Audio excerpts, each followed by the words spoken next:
채화영이 30년 동안 숨겨온 모든 비밀이 단 하룻밤 사이에 한꺼번에 터졌어요. 그것도 자기가 가장 믿었던 사람들한테서요.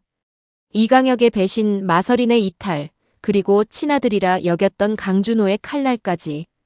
채화영이 피를 쏟아가며 쌓아올린 30년짜리 제국이 한 회 안에 완전히 무너져 내렸어요. 근데 진짜 충격은 따로 있거든요. 그 모든 상황을 가장 가까이에서 지켜보면서 마지막 쐐기를 박은 게 다름 아닌 강준호였다는 거예요. 채화영이 제가 버렸다가 찾아온 그 아들이 직접 서류를 들고 나와서 고발하겠다고 선언하는 장면, 저 솔직히 소름 돋았거든요. 오늘 뭐가 어떻게 돌아가는 건지 지금부터 처음부터 차근차근 풀어드릴게요. 이번 회차는 마대창 회장의 서재에서 시작해요. 밤중에 몰래 서재에 들어간 채화영과 마서린, 그리고 채화영의 손에 쥐어진 반쪽짜리 목걸이. 이 장면부터 긴장감이 폭발하거든요. 마서린은 그 목걸이를 보자마자 뭔가 이상하다는 걸 직감해요. 마대창 회장이 평생 잃어버린 딸에게 줬다고 얘기했던 바로 그 목걸이거든요. 근데 그게 왜 채화영 손에 있냐는 거죠. 마서린 입장에서는 순간 엄청난 기대감과 공포가 동시에 밀려왔을 거예요. 혹시 우리 엄마가 그 딸인 건가? 싶은 마음이요. 근데 채화영의 대답은 완전히 예상 밖이었어요. 자신은 마 회장 핏줄이 아니라고 딱 잘라 부정하거든요. 그러면서 뱉어낸 말이 충격적인데요. 그 목걸이의 진짜 주인은 정숙희라는 거예요. 오랫동안 반찬 가게를 운영하며 평범한 아줌마처럼 살아온 바로 그 정숙희요. 이게 얼마나 충격이냐면 마서린 입장에서는 지금껏 자신이 그렇게 무시하고 적대해왔던 정숙희가 사실은 마대창 회장의 친딸이었다는 거잖아요. 그 순간 마서린의 머릿속에서 펼쳐지는 공식은 단순해요. 정숙희가 회장 딸로 인정받는 순간 자기 엄마 채화영과 자신은 이 집에서 완전히 쫓겨나게 된다는 것. 드림그룹은 꿈도 못 꾸고 거리로 나앉을 수 있다는 것. 그러니 채화영의 말이 명령이 되는 거예요. 입 닥치고 시키는 대로 하라는. 여기서 채화영의 심리를 좀 더 들여다볼 필요가 있어요. 채화영은 30년 동안 이 비밀을 혼자 틀어쥐고 살아왔거든요. 정숙희가 마 회장의 친딸이라는 사실을 알면서도 그걸 감추고 심지어 정숙희를 납치하고 감금하면서까지 자기 자리를 지켜온 여자예요. 이건 단순한 탐욕이 아니에요. 살아남기 위한 처절한 생존 본능이 30년 동안 굳어져서 악으로 변한 거거든요. 그런데 딱 그 순간 서재 문이 쾅 열리면서 마대창 회장이 들이닥쳐요. 채화영은 반사적으로 목걸이를 손바닥 뒤로 감추는데요. 이 짧은 동작 하나에 채화영이라는 인물의 본질이 다 담겨 있어요. 위기 상황에서도 순발력 있게 증거를 숨기는 능력, 그리고 30년 동안 이렇게 살아왔다는 습관의 무게. 하지만 이번 회차에서 채화영이 몰랐던 건 그 목걸이보다 훨씬 더 강력한 폭탄이 이미 여러 곳에서 터지기 시작했다는 거예요. 장면이 드림그룹 로비로 넘어가면 오장미와 강백호가 등장해요. 이 두 사람이 추적하고 있는 건 박영미라는 가짜 딸의 행방이에요. 채화영이 마 회장에게 내세우려 했던 가짜 딸인데 이 박영미가 채화영을 보자마자 도망쳤거든요. 오장미는 이미 이게 채화영의 사기극이었다는 걸 확신하고 있어요. 그리고 이 장면에서 이번 회차의 두 번째 폭탄이 터지는데요. 바로 마서린이 두고 간 USB예요. 이 USB 안에 뭐가 들어있냐 하면 채화영이 30년 전에 정숙희를 납치하고 감금했던 별장의 계약서가 있어요. 그리고 이강혁 실장과 채화영이 주고받은 비밀 자금 내역까지. 한마디로 채화영의 30년짜리 범죄 기록이 그대로 담겨 있는 거예요. 여기서 잠깐 마서린이 이 USB를 왜 뒀냐는 게 정말 흥미롭거든요. 마서린은 처음엔 채화영 편이었잖아요. 채화영과 함께 드림그룹을 차지하려는 야망도 있었고요. 그런데 마서린은 정숙희가 마 회장 친딸이라는 사실을 알게 된 순간 채화영의 계획이 결국 자기한테도 파멸을 가져온다는 걸 직감한 거예요. 그래서 USB를 남기고 떠난 거죠. 이건 배신이라기보다는 마서린 나름의 생존 선택이에요. 채화영이라는 거대한 폭풍이 터지기 전에 그 배에서 뛰어내린 거거든요. 근데 마서린이 놓친 게 있어요. 그 USB를 오장미에게 남겨두는 게 결국 자기 엄마 채화영을 완전히 끝장내는 일이라는 걸 마서린은 과연 얼마나 각오하고 그 결정을 한 걸까요? 오장미가 주먹을 쥐는 장면이 나오는데요.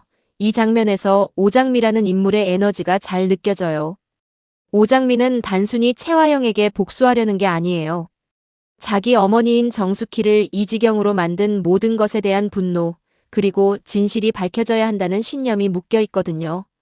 그 주먹 하나에 오장미의 지난 시간이 다 담겨 있어요. 이번 회차에서 가장 감정적으로 복잡한 장면을 꼽으라면 저는 이강혁의 오피스텔 씬을 꼽겠어요. 채화영이 한영자가 이강혁 전화를 대신 받았다는 사실에 분노해서 이강혁 집으로 쳐들어가거든요. 근데 거기서 마주친 광경이 이강혁과 한영자 두 사람이 함께 서류를 검토하고 있는 모습이에요. 채화영 입장에서는 배신감이 극에 달하는 순간이에요. 채화영은 분노를 폭발시키는데 한영자가 탁자에 서류를 내려놓으면서 반격을 해요.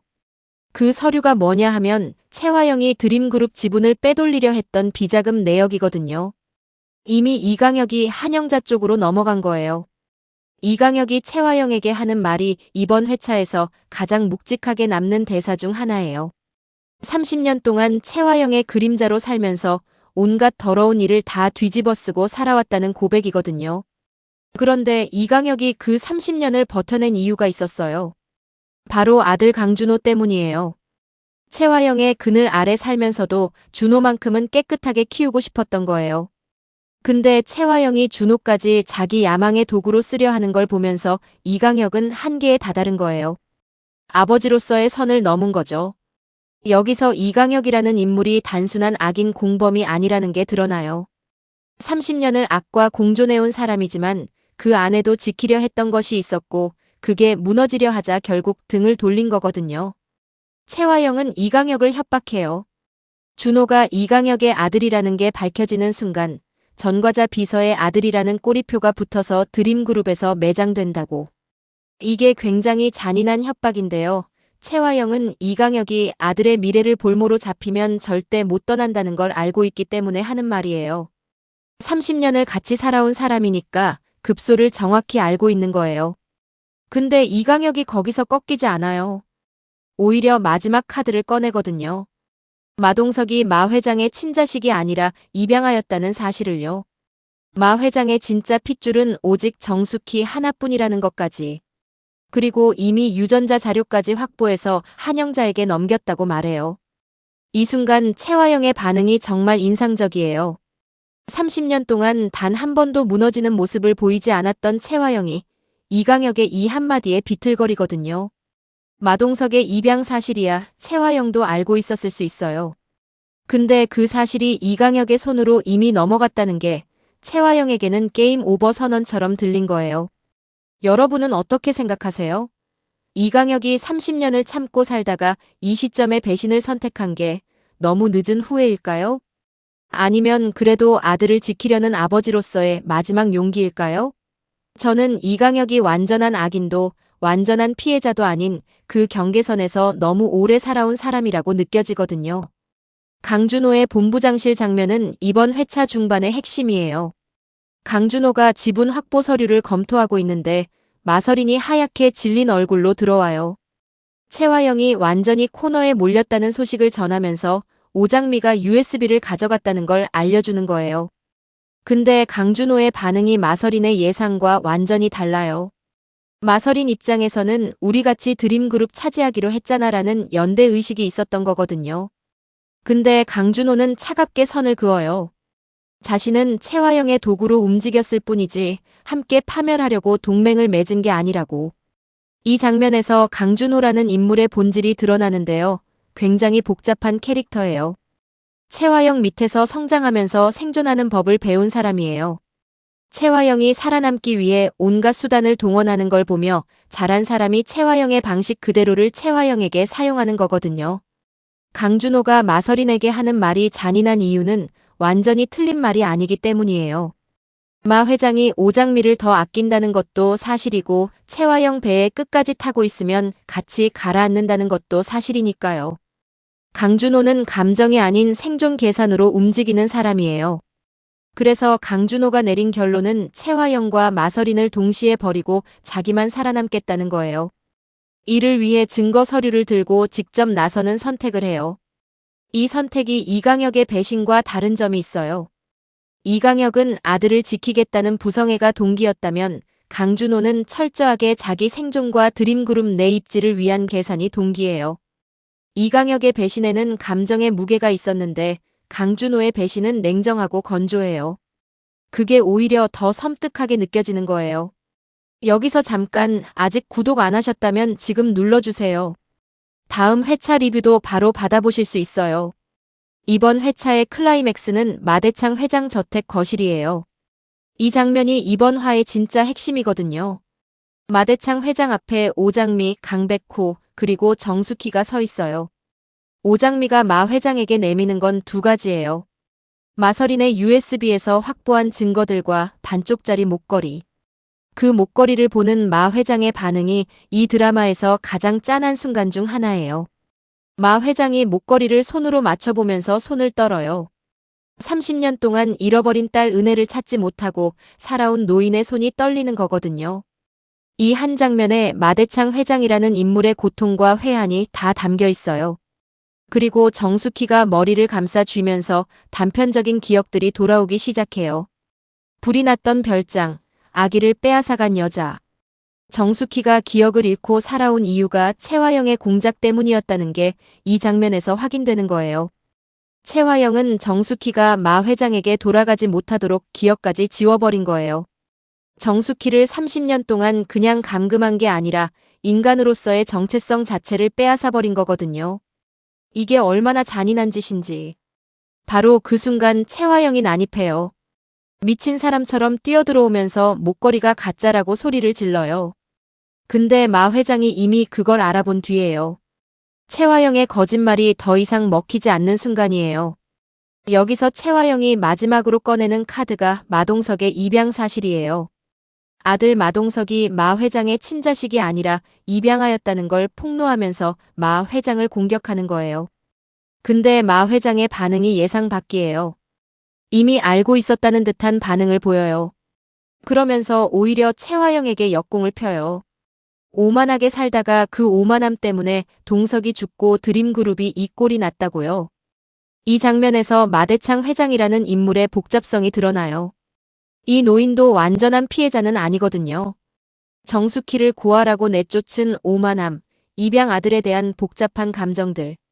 채화영이 악인이 될 수 있었던 환경을 만든데 마 회장도 일정한 책임이 있어요. 채화영의 말이 완전히 틀린 건 아닌 거예요. 그리고 드디어 강준호가 등장해요. 모든 대화를 서재 뒤에서 듣고 있다가 서류를 들고 걸어 나오는 강준호. 채화영의 불법 횡령과 살인 교사 방조제 증거를 가지고 직접 고발하겠다고 선언하는 거예요. 채화영이 경악하는 건 당연해요.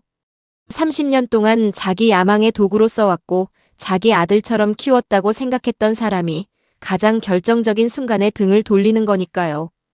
채화영에게 강준호의 배신은 단순한 배신이 아니에요. 채화영이 자신의 방식대로 만들어낸 인간이 결국 채화영 자신을 파괴하는 데 사용된 거거든요. 채화영이 심은 것을 채화영이 거두는 거예요. 이 장면에서 세 가지가 동시에 터지거든요.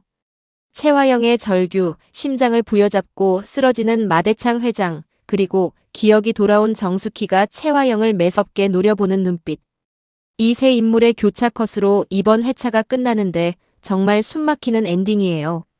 여러분은 이 장면 보면서 채화영이 조금이라도 가여운 마음이 들었나요? 저는 그게 이 드라마의 힘이라고 생각해요. 채화영이 분명히 악인인데 완전히 미워하기만은 어렵게 만드는 뭔가가 있거든요. 그건 아마 채화영이 처음부터 악인이 아니었다는 걸 우리가 어렴풋이 알기 때문이 아닐까요? 이번 회차를 보면서 제가 특히 흥미롭게 봤던 건 각 인물의 선택의 시점이에요. 채화영은 이번 회차에서 수세에 몰리는 내내 공격을 멈추지 않아요. 쫓기면서도 마동석 입양 폭로라는 최후의 카드를 꺼낼 정도로 끝까지 싸우거든요.